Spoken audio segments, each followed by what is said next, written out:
47번 역상 크로마토그래피에서 메탄올을 이동상으로 하여 세 가지 물질을 분리하고자 한다.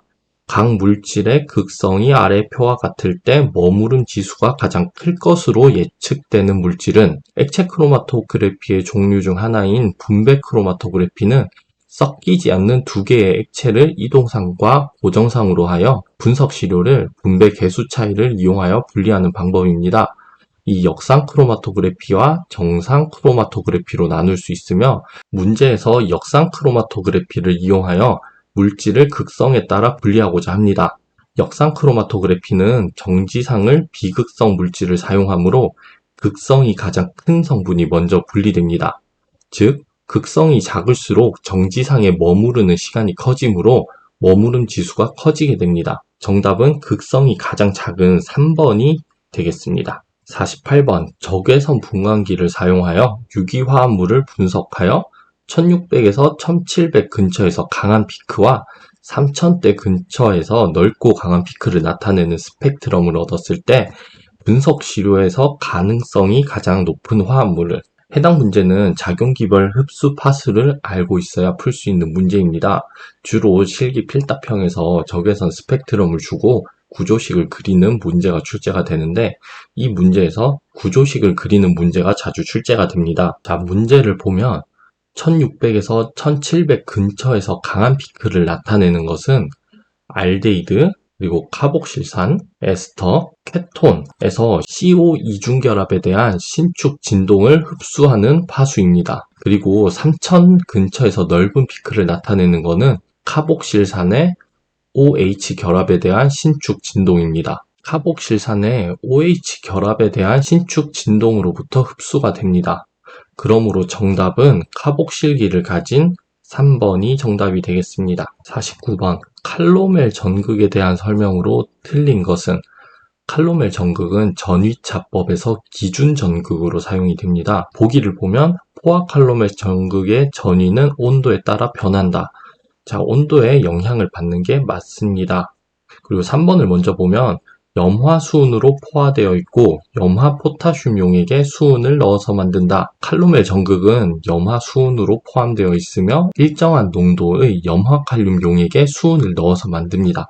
그러므로 보기 3번도 맞습니다. 보기 2번에서 반쪽 전지의 전위는 염화 포타슘의 농도에 따라 변한다. 반쪽 전지의 전위는 염화 포타슘 농도 X에 따라 달라지므로 염화 포타슘의 농도는 전극을 나타낼 때 반드시 구체적으로 나타내야 합니다. 보기 4번 염화 포타슘과 칼로멜의 용해도가 평형에 도달하는데 짧은 시간이 걸린다. 온도가 변할 때 염화 포타슘과 칼로멜의 용해도가 다시 평형에 도달하는 데는 시간이 걸리기 때문에 새로운 전위에 늦게 도달하게 됩니다. 그러므로 정답은 4번입니다. 50번 고체 시료 분석 시 시료를 전처리 없이 직접 원자화 장치에 도입하는 방법이 아닌 것은 이 원자화 장치라는 것은 원자 분광법에서 시료를 원자시킬 때 사용하는 장치로 시료에 열 에너지를 공급해서 시료 중에 화합물을 해리시켜 증기 상태의 중성 원자를 생성하는 장치입니다. 시료의 형태에 따라서 다양한 시료 도입 방법이 적용될 수 있으며 전열 증기화법, 레이저 증발법, 글로우 방전법은 모두 고체 시료 도입 방법입니다. 그러므로 수소화물 생성법은 일부 용액 시료를 도입하는 방법으로 2번이 정답이 되겠습니다. 60번 폴라로그램으로부터 얻을 수 있는 정보에 대한 설명으로 틀린 것은 외부 전위에 대한 분석 물질의 농도에 따라 발생한 전류를 측정한 전압 전류 곡선을 폴라로그램이라고 합니다. 오른쪽 그림과 같이 이렇게 그려지는데 이 그래프를 보면은 전류가 일정해지는 구간을 한계 전류라고 합니다. 그리고 해당하는 부분을 잔류 전류라고 합니다. 그리고 이 한계 전류와 잔류 전류의 차이를 확산 전류라고 합니다. 그리고 이 확산 전류의 2분의 1이 되는 시점에서의 이 전압을 반파전이라고 합니다. 자, 보기를 보면 1번 확산 전류는 분석 물질의 농도에 비례한다. 이 확산 전류는 분석 물질의 농도에 비례하므로 정량 분석에 사용이 됩니다. 그러므로 맞는 보기입니다. 2번 반파 전위는 금속의 리간드의 영향을 받지 않는다. 반파 전위는 확산 전류의 2분의 1에 해당하는 전위값으로 금속 이온과 착화제의 종류에 따라 달라집니다. 그러므로 틀린 보기로 2번은 정답입니다. 3번 확산 전류는 한계 전류와 잔류 전류의 차이를 말한다. 이 확산 전류는 한계 전류와 잔류 전류의 차이라고 말을 했습니다. 그리고 4번 반파 전위는 금속 이온과 착화제의 종류에 따라 다르다. 맞는 보기입니다. 62번 밸리데이션 통계적 처리를 위해 평균 표준 편차, 상대 표준 편차, 퍼센트 상대 표준 편차, 변동 계수 등의 계산이 요구된다. 이때 통계 처리를 위해 반복 측정 횟수로 옳지 않은 것은 시험법 밸리데이션 가이드라인에서 반복성에 대한 정밀성은 두 가지 방법으로 평가를 할 수 있는데, 첫 번째는 규정된 농도 범위를 포함한 농도에 대해서 최소 9회 반복 측정한다. 그리고 두 번째, 시험 농도의 100%에 해당하는 농도로 시험 방법의 전 조작을 적어도 6회 반복 측정한다. 자, 이 두 가지에 해당되지 않는 조건은 1번입니다. 2020년에서 22년간 출제 기준에는 암기를 통해서 풀 수 있는 문제들이 많이 출제되므로 이론 교재와 기출 문제를 학습해 주세요. 64번 분석시험법의 밸리데이션 항목이 아닌 것은, 밸리데이션 항목에 속하지 않는 것은 안전성 2번입니다. 특이성, 완건성, 직선성은 밸리데이션의 항목에 속합니다. 그러므로 정답은 2번입니다. 23년도부터 출제 기준이 바뀌면서 밸리데이션에 대한 내용이 많이 축소되었지만 요 밸리데이션 항목에 대해서는 꼭 기억하고 넘어가세요. 66번 주기적인 교정의 일반적인 목적이 아닌 것은, 분석 장비에 대한 주기적인 교정의 목적은 분석 결과값에 대한 신뢰도를 높이기 위함입니다. 신뢰성 있는 결과값을 위해서는 분석 장비에 따라 일정한 주기로 교정 작업이 이루어져야 하는데, 보기 1번에서 이 3번에 대한 내용은 교정 대상 및 주기 설정을 위한 지침에 포함된 주기적 교정 목적에 해당이 됩니다. 그리고 보기 4번을 보면 불확도라는 것은 측정 값에서 신뢰할 수 없는 값의 범위를 의미합니다.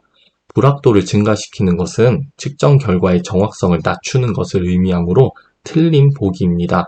그러므로 정답은 4번입니다. 72번 검 교정 대상의 기구가 아닌 것은, 매우 쉬운 문제이지만 보기의 초자 기구들에 대한 정확한 용도가 헷갈릴 수 있어 정리하고 넘어가도록 하겠습니다. 먼저 피펫은 정확한 양의 시료를 채취할 때 사용을 합니다. 종류에 따라서 마이크로 피펫, 메스 피펫, 홀 피펫 등이 있으며, 마이크로 피펫은 주로 매우 적은 양의 시료를 채취할 때 사용을 합니다. 그리고 뷰렛은 정확한 양의 액체 시료의 부피를 측정하는 도구로 주로 산염기 적정 등에서 반응에 소요된 액체 시료의 부피를 측정하는 데 사용이 됩니다. 그리고 부피 플라스크는 표준 용액을 제조하거나 또는 희석하는 용도로 사용을 하며, 만들고자 하는 정확한 양의 부피로 용액을 제조할 수 있습니다. 삼각 플라스크는 입구가 좁기 때문에 주로 용액을 혼합하거나 가열하는 데 사용합니다. 이 삼각 플라스크에 있는 눈금은 대략적인 눈금입니다. 정확한 눈금이 아니기 때문에 교정 대상이 아닙니다. 그러므로 정답은 4번입니다. 이 삼각 플라스크와 마찬가지로 비커도 용액을 담거나 또는 다른 용기로 용액을 옮길 때 쓰는 기구로, 비커에 있는 눈금 또한 대략적인 눈금입니다. 74번 정량 한계와 이를 구하기 위한 방법에 대한 설명으로 옳지 않은 것은, 정량 한계는 밸리데이션 항목 중에 정량 시험에 대한 밸리데이션 파라미터입니다. 보기를 보면서 문제를 풀어보면 1번 정량 한계는 기지량의 분석 대상 물질을 함유한 검체를 분석하고 그 분석 대상 물질을 확실하게 검출할 수 있는 최저 농도를 확인함으로써 결정된다. 분석 대상 물질을 확실하게 검출할 수 있는 최저 농도를 우리는 검출 한계라고 합니다. 그러므로 정답은 1번입니다. 보기 2번 정량 한계는 기지 농도의 분석 대상 물질을 함유하는 검체를 분석하고 정확성과 정밀성이 확보된 분석 대상 물질을 정량할 수 있는 최저 농도를 설정하는 것이다. 자, 2번은 정량 한계를 설명하는 보기입니다. 보기 3번과 보기 4번은 정량 한계를 구하기 위한 방법입니다. 정량 한계를 구하기 위해서는 시각적 평가에 근거하는 방법, 신호대 잡음비에 근거하는 방법, 그리고 검량선의 기울기와 반응의 표준 편차를 이용하는 방법이 있으며 이 외에도 다양한 방법들을 사용할 수 있습니다. 보기 3번을 보면 기지에 저농도 분석 대상 물질을 함유하는 검체와 공시형 검체의 신호를 비교하여 설정함으로써 신호대 잡음비를 구할 수 있으며 정량 한계를 산출하는 데 있어 신호대 잡음비는 일반적으로 10대 1이 적당하다. 신호대 잡음비에 근거하는 방법입니다. 그리고 4번 정량 한계는 10 곱하기 검량선의 기울기에 대한 반응의 표준 편차로 구할 수 있으며 반응의 표준 편차를 시그마 그리고 검량선의 기울기를 S라고 한다. 이 검량선의 기울기와 반응의 표준 편차를 이용하는 방법에 대해서 설명하고 있으며 정량 한계를 계산하는 문제들이 기출로도 출제되고 있기 때문에 꼭 암기하고 넘어가세요. 87번 위험물 안전관리법령상 저장소의 구분에 해당하지 않는 것은 이 5과목도 2020년 출제 기준이 변경되면서 위험물 기능사, 산업기사에 출제되는 문제들이 자주 출제되었습니다.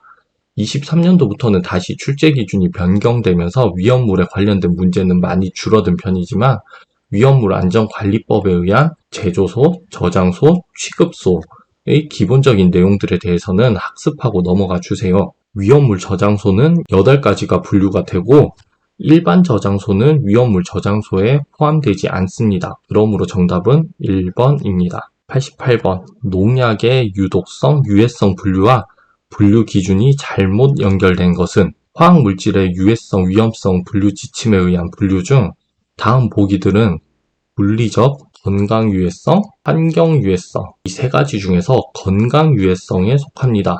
보기 1번을 보면 급성 독성 물질은 입이나 피부를 통해서 1회 또는 24시간 내에 수회로 나누어 투여하거나 4시간 동안 흡입, 노출되었을 때 유해한 영향을 일으키는 물질을 급성 독성 물질이라 합니다. 그러므로 정답은 1번입니다. 2번에서 4번은 모두 맞는 보기입니다. 이 문제는 암기를 통해서 풀 수 있는 문제이기 때문에 이 기출 문제만 확인하고 넘어가세요. 93번 위험물 안전관리법령상 자연발화성 물질 및 금수성 물질에 해당되지 않는 것은 위험물 자격증을 취득하신 분이라면 쉽게 풀 수 있는 내용입니다.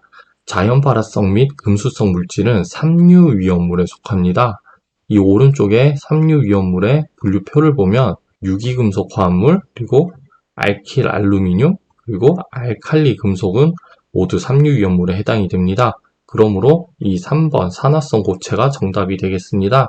이 산화성 고체는 1류 위험물에 속합니다. 97번 실험실 내의 모든 위험물질은 안전보건표지를 설치 부착하여야 하며 표지의 색채는 산업안전보건법령상 규정되어 있다. 다음 중 안전보건표지의 분류에 관련된 색채의 연결로 옳은 것을 모두 고른 것은 안전보건법 시행규칙을 보면 안전보건표지의 종류별, 용도, 설치, 부착 장소, 형태 및 색상에 대한 내용이 기재가 되어 있습니다. 이 기억의 사용금지는 흰색 바탕에 기본 모형은 빨간색, 그리고 부호나 그림은 검은색을 사용합니다. 그러므로 맞는 보기입니다. 니은 급성 독성 물질 경고표지. 경고표지는 노란색 바탕에 기본 모형 그리고 부호를 검은색으로 사용을 합니다. 근데 이 아래의 경우에 해당할 때는 바탕색을 무색 그리고 기본 모형을 빨간색을 이용을 하는데 니은은 급성 독성 물질 경고 표시이기 때문에 요 아래에 해당이 됩니다. 그러므로 바탕색은 무색, 기본 모형은 빨간색이어야 합니다. 그러므로 틀린 보기입니다. 세안장치는 안내 표시로 흰색 바탕에 녹색 부호 또는 녹색 바탕에 흰색 부호를 사용하기 때문에 맞는 보기입니다. 리을 안전복 착용은 지시 표시로 파란색 바탕에 흰색 그림을 사용하므로 틀린 보기입니다. 그러므로 맞는 보기는 기역과 디귿 3번이 정답이 되겠습니다. 산업안전보건법령상 물질안전보건자료 작성 시 포함되어 있는 주요 작성 항목이 아닌 것은 MSDS 작성 시 포함될 항목은 16가지 항목으로 이렇게 오른쪽에 표로 제시되어 있습니다.